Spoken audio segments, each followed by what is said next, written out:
இன்னைக்கு 12 மணிக்கு திரி தீபம் தேவையான எல்லா பொருட்களையும் கொடுத்துட்டு நீதிமன்ற உத்தரவுப்படி நீங்க ஏத்தணும் சொல்லிட்டோம். அவங்க 2 மணி வரைக்கும் எந்த விதமான வேலையையும் மலை உச்சியில தீபத்துள்ள செய்யல. மாண்புமை நீதிமன்றத்தில் நீதிமன்ற அவமதிப்பு வழக்கிற்காக எங்க வழக்கறிஞர்கள் வழக்கு தொடுத்தாங்க. அதுல மாண்புமை நீதியரசர் நீதிமன்ற உத்தரவுகளை அவமதிச்சு தொடரப்பட்ட வழக்கில் சொன்ன விஷயம் என்னன்னா, city commissioner police and executive officer 2 பேரும் 5 மணிக்கு விசில வரணும்னு சொன்னாங்க. வீடியோ கான்பரன்ஸ்ல அவங்க வரல. 6 மணிக்கு உள்ள நாங்க இந்த உத்தரவை அமல்படுத்துவாங்கன்னு நாங்க பொறுத்திருந்தோம். அரசு வழக்கறிஞர் என்ன சொன்னார்னா, 6 மணிக்குள்ள ஏத்தலன்னு சொன்னா தான் கண்டெம்ட் வரும் அப்படின்னு சட்டவிதி பேசினாரு. ரைட், அப்படின்னா 6 மணிக்குள்ள ஏத்தலன்னு சொன்னா 6:05க்கு நான் விசாரிப்பேன்னு சொன்னாங்க. 6:05க்கும் தீபம் ஏத்தல. தீபம் ஏற்கனவே ஏத்திக்கிட்டு இருந்தா அந்த மோட்ச தீப ஏத்துறதுல ஏத்துனாங்க.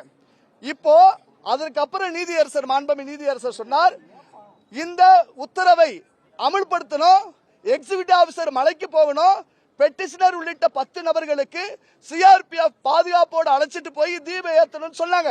அந்த உத்தரவு நகலை நீங்க வழக்கறிஞர் உள்ளிட்ட எல்லாரும் வந்து கொடுத்தோம். மத்திய பாதுகாப்பு படையோடு நாங்க வந்திருக்கோம். ஆனா தமிழ்நாட்டில் இருக்கக்கூடிய இந்த காவல்துறை அரசு என்ன சொல்றாங்கன்னு சொன்னா, நாங்க வந்து அந்த மத்திய பாதுகாப்பு படை வந்தாலுமே அவங்களையும் சேர்த்து அரெஸ்ட் பண்ணுவாங்க. கேட்டா 144 தடை உத்தரவு போட்டிருக்குங்கிறாங்க.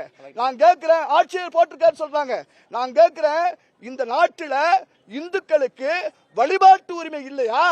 மாண்புமை நீதிமன்றம் கொடுத்த அந்த நீதியுடைய உத்தரவை, சட்டத்தின் கோவிலுடைய உத்தரவை இந்த அரசு நிர்வாகம் மதிக்கிறதா இல்லையா? இந்த ஊர்ல இஸ்லாமியர்களுக்கு எங்களுக்கு பிரச்சனை இல்ல, அரசுக்கு தான் பிரச்சனை.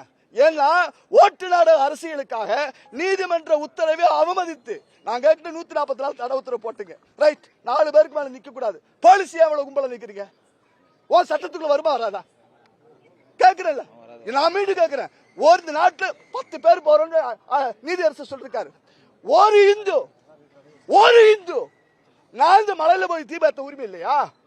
அவ்வளவு சட்டம் ஒழுங்கு போச்சா?